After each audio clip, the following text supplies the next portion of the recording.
Yes, magandang araw, tanghali, hapon, gabi sa inyo.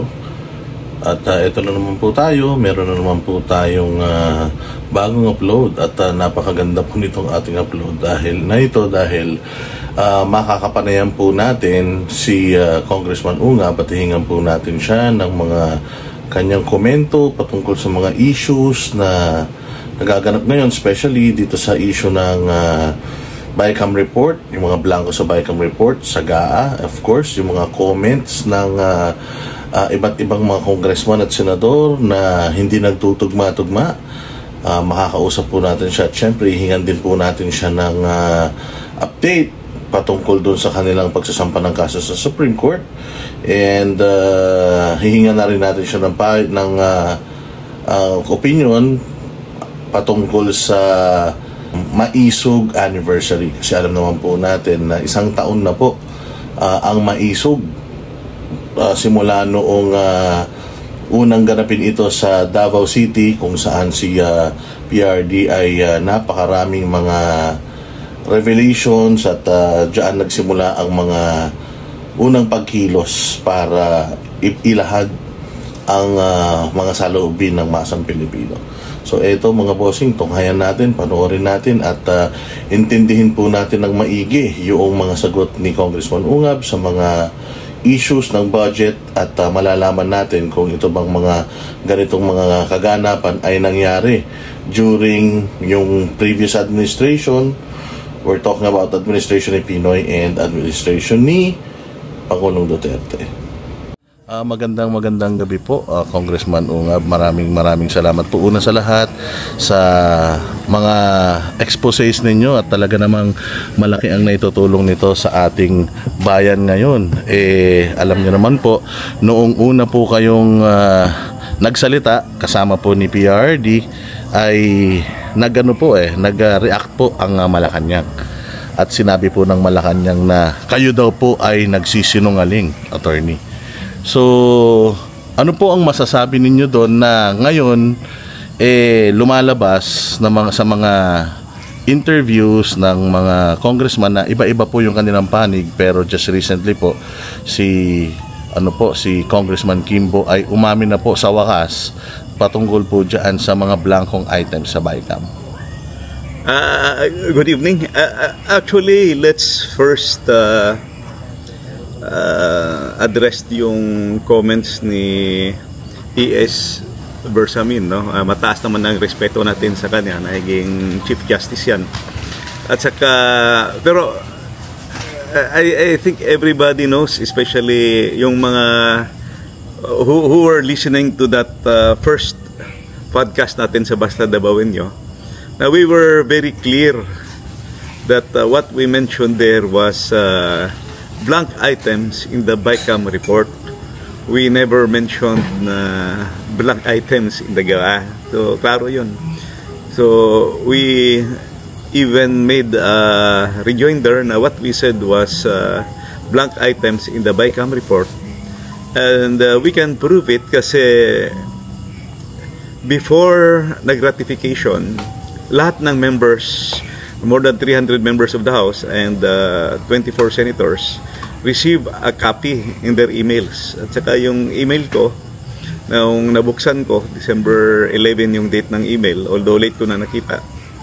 Klaro yun. And a few pages lang, nagbubuksan mo, makikita mo na yung sa page SP11, meron ng blanks. So, that's why gi-bring up ko. And na timing dito si PRD, nandito si Attorney Vic, si Attorney Delgra, same place, dito kami nagkita-kita noon. Nung pinakita ko sa kanila, so everybody's shocked. Ako rin nung nakita ko sa email, sa aking pagbukas ko na aking email, nung nakita ko yung BICAM report, I was also shocked kung bakit pinirmahan yung BICAM report na may mga blanco. And it's not 1 or 2 but 28 blank items in 13 pages. So, ano talaga ito? It's a big issue na dapat masagot talaga ng BICAM members. Sir, ito pong inyo pong inihain sa Supreme Court. Ano po bang inaasahan ng taong bayan dito? After the long discussions, the long story, simulan natin sa kung bakit natin file yung kaso na yan. First and foremost, the framers of our Constitution envisioned a budget or a General Appropriations Act that will give priority attention in terms of allocation sa ating education. And we say education, buong education sector, and that should be the number one.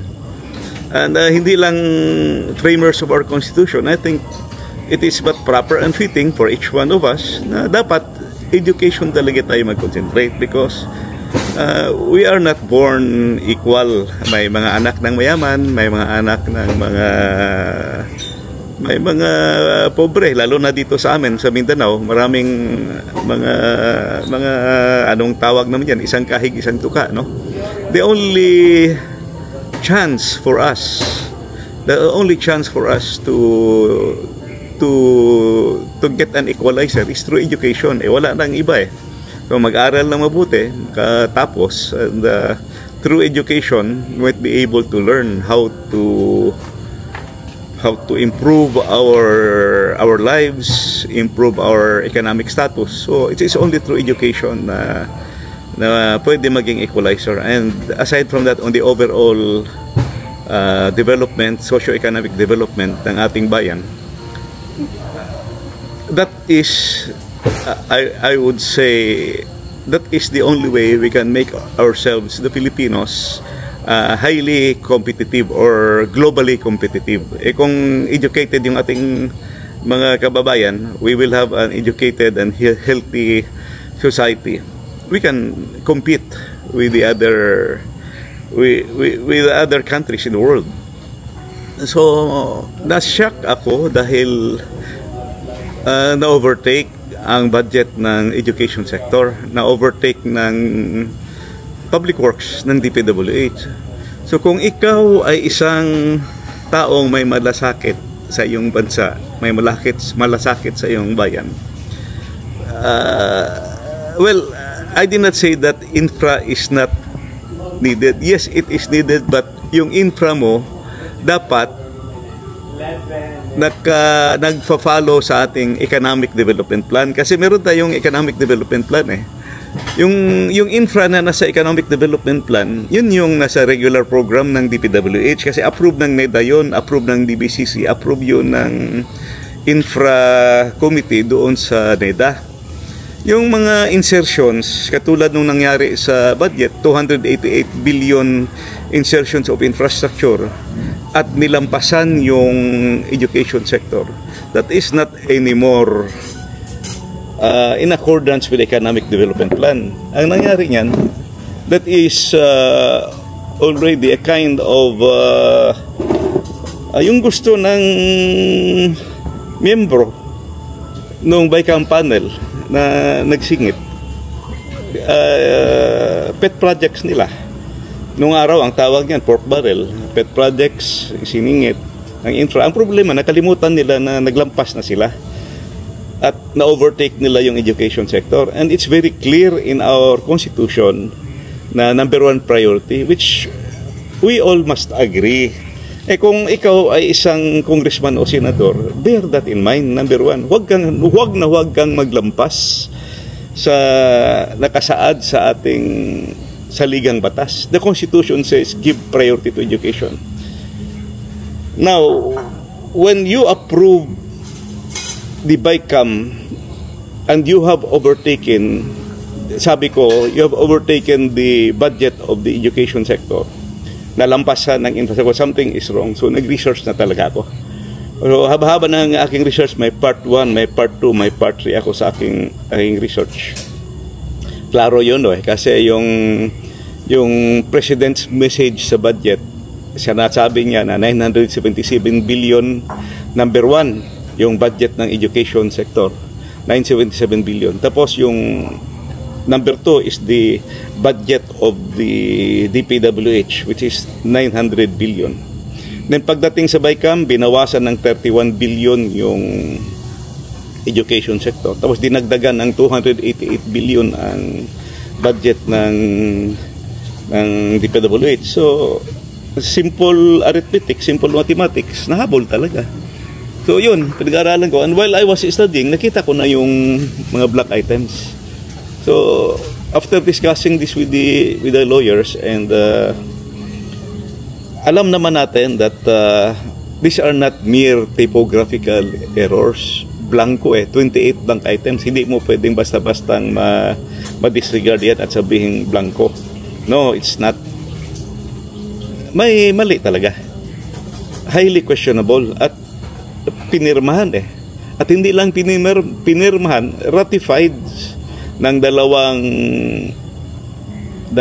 houses of Congress. Both houses of Congress has ratified the Bicameral Conference Committee. So hindi mo na pwedeng baguhin yon after ma-ratify.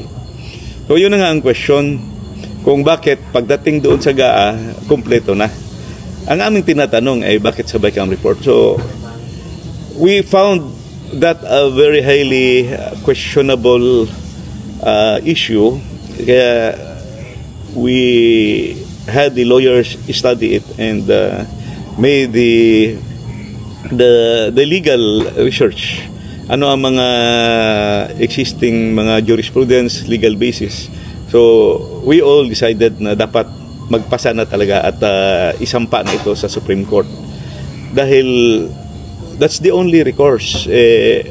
Na pirmahan na at approve ng budget and it's now undergoing implementation. So the only way na ma-correct ito is to go to the Supreme Court and request the Supreme Court to declare it invalid and unconstitutional. So that's the real reason.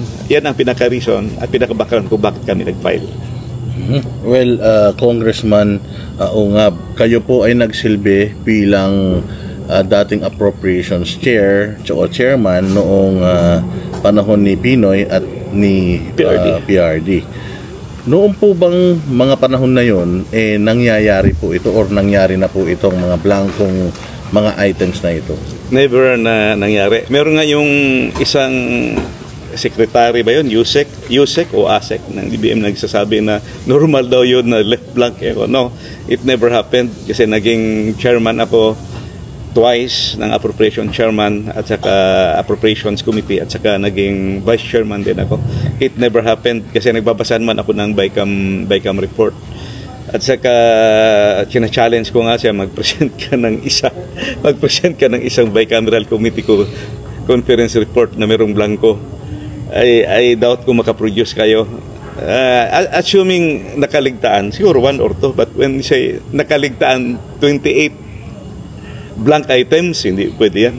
28 blank items, 13 pages na may blanco, hindi pwede yan. So, it never happened in the past. And during my time, mas maganda pa ngayon kasi na-remember ko yung produkto ng House na GAB. Gagawa namin ng summary yun at saka yung produkto ng Senate na GAB. Gagawa ng summary. Ilagay mo side by side, gagawa ka ng matrix, then look at the difference of the variances. So doon ka magsimula sa yung bicameral conference committee. So mas madali noong araw Ang nangyari kasi ngayon, binago talaga lahat at it seems naging third chamber yung bicameral conference committee. Pero sinasabi po nila, Congressman, na ang kanila pong sinasabi ngayon is yun daw pong Bicam report ay hindi naman daw po siya constitutional in a sense na hindi pa naman siya batas. So, hindi daw ito papansinin ng Supreme Court. Ano pong masasabi ninyo doon? Diyan sila nagkamali because bicameral tayo Meron tayong House, meron tayong Senate. Yung produkto ng House at produkto ng Senate, magkaiba. Dahil iba yung produkto, gawin mong i-harmonize mo o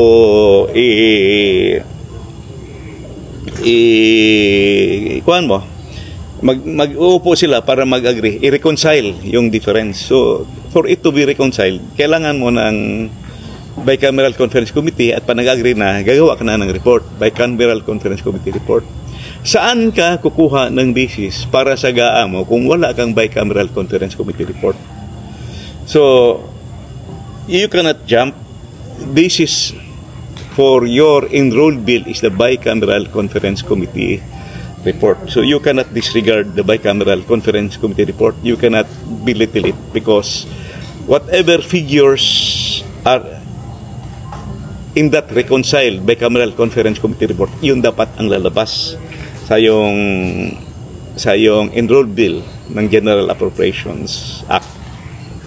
Or kung General Appropriations Act, yun na yung mapipirmahan na yung presidente. So, mali yung nagsasabi ng gano'n. Hihingan ko lang po kayo ng opinion patungkol doon sa, kasi kung makikita nyo, kumakalat po sa social media noong mga unang araw, umiiwas itong si Chairman Kimbo sa mga tanong patungkol dito, and then yesterday, ito po yung eksaktong sinabi niya, at the point of signing by the BICAM members ay lahat naman po ng appropriations or amounts have already been decided upon. Ibig sabihin, lahat ng naging correction sa ating technical staff, lahat po yan ay ministerial na lamang. Ibig sabihin, calculator activity na lang po. Ano pong masasabi ninyo doon? Kung determine nila ang amount, bakit hindi nila sinulat sa bicameral conference committee report? Second, there is no such thing as ministerial correction. Because kung titingnan mo yung bicameral conference committee report sa last part, meron doon nakasulat omnibus motion. And that omnibus motion, at saka every year meron yung omnibus motion So halos may memorize ko na nga yan. Yung omnibus motion allows the technical staff, the technical working group to make the necessary corrections for grammatical, typographical at printing errors lang. You cannot fill in the blanks because that is not grammatical error, that is not typographical error, that is not a printing error. Yung blank mo, possible pa nga equivalent to zero yun yung i-reflect mo doon. But when you change it, that is not anymore typographical error. So, mali yung sagot niya. And ano rin po ang masasabi ninyo doon sa sinabi ni Senator Tito Sotto? Kasi alam naman po natin, yung pong posisyon na yan, usually binibigay po talaga sa mga yung matatagal ng mga kongresista. And alam naman po natin na itong mga kongresistang na humawak nitong posisyon na to sa administrasyon na to ay mga bago lang. At sinabi po ni Tito Sotto or dating Senate President Tito Sotto, some of our legislators need to undergo parliamentary rules and procedures workshop. Ministerial corrections by technical staff are never allowed in any bill, much more a law.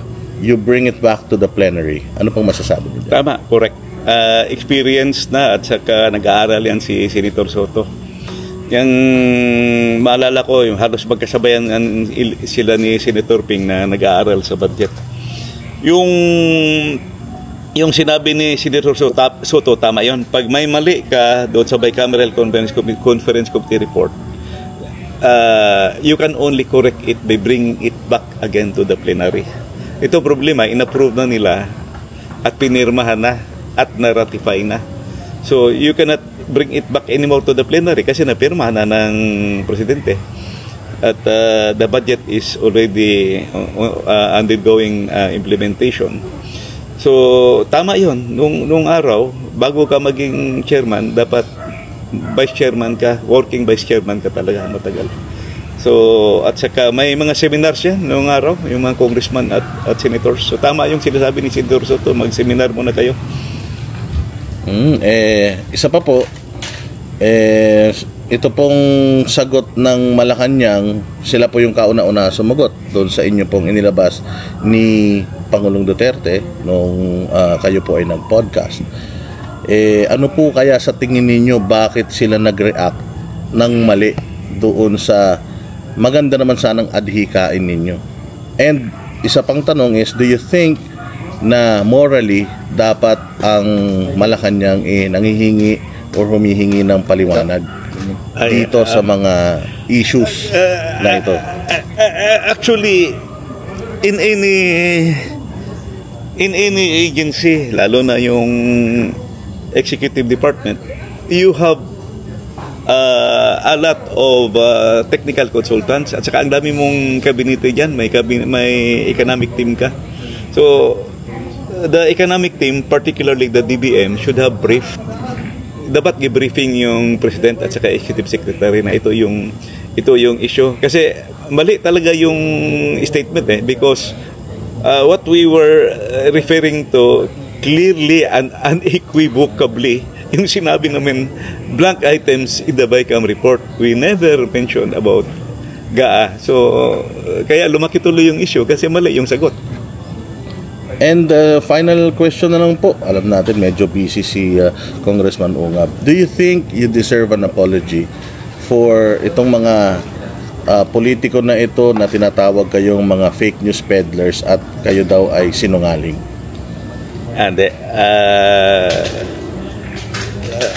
actually, alam naman nila yun from the start. Alam nila yun. Nagsasabi ng sinungaling. Alam nila yun. Hindi naman bobo mga yan. Alam nila. Some of them are really nahiya lang talaga sila magsabi na nagkamali sila. At dalawa lang nagkamali or tanga sila. Okay, final message na lang po kung Ungab sa mga Pilipino ngayon na talagang nakaabang dito sa issues na ito, kasi alam naman natin ang dami nilang mga pinapuputok ngayon ng mga problema para maging smokescreen. Ano po ang inyong masasabi sa mga Pilipino? Sa aking mga kababayan, there are two basic items for, according to the late Singaporean Prime Minister Lee Kuan Yew: key to development, education, and good governance. Yung education natin pinabayaan dito sa budget. Education should be number one. Wag nating pabayaan ang edukasyon because that is the future of our country. That's the equalizer between the rich of the poor, between poverty and wealth, that will also help us become globally competitive. Two, good governance. Without good governance, never dream, never of hope na tayo ay makaabot pa ng, I would say, highly developed country or developed country. Why? Because looking back after the World War II, we were number 2 to Japan. We almost have in the same rank. We were in the lower grade of Japan, lower rank of Japan. Years that followed, patras tayo ng matras. Nahabol na nga tayo ng last na nakahabol sa atin yung Vietnam in the 90s. Huwag nating hintayin pa na mahabol pa tayo ng Cambodia at ng Bangladesh. We have to wake up. Good governance is the key. Kaya nga ako lumabas kasi sabi ko, hindi lang ito sa Supreme Court. I am opening the issue to the Filipino people. Why? Because matanda na ako, may apo na ako. Gusto ko lang malaman ng ating mga kababayan na may pag-asa pa ang Pilipinas.